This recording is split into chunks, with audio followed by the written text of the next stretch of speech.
It's wild how we're taught to praise certain people without knowing what they actually did. Because the way people talk about Mother Teresa, you'd think she was the human embodiment of compassion. But if we're being real, she didn't ease suffering, she institutionalized it. And the world praised her for it.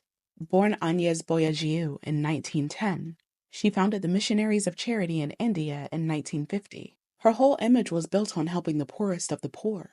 But when you look closer, that came with a whole lot of pain. She believed suffering was holy, like not just something to get through, but something to seek out.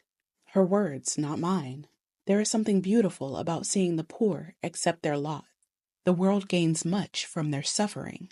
And that belief, it showed up in everything. Hospices where people were dying without pain meds. Needles reused, no proper diagnosis, no doctors. Just people laying on cots, sometimes in agony, while volunteers watched and prayed.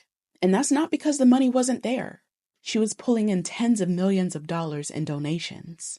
But instead of improving care or hiring real medical staff, the money mostly went to opening other centers doing the same thing. That money didn't follow the suffering, it fed the brand. And the kicker? When she got sick, she didn't go to one of her own clinics. She went to a top-tier private hospital in California. So she knew what good care looked like. She just didn't believe that poor people deserved it. So let's get into her political choices, because she was active. She took money from Charles Keating, who stole millions from working-class families. And when he got caught, she wrote a letter to the judge defending him. And she never returned the stolen donations. She cozied up to the Duvaliers in Haiti, literal dictators. She called them friends of the poor, while their regime was torturing and killing people. She wasn't just shaking hands. She was giving legitimacy to oppression.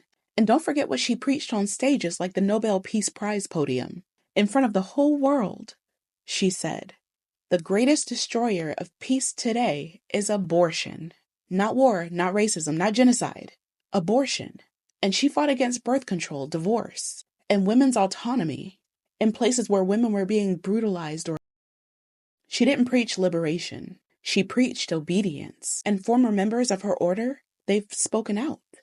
One woman, Susan Shields, said that they were taught not to ease patients' pain. They had the medicine, they just didn't use it. Because suffering was considered spiritually valuable.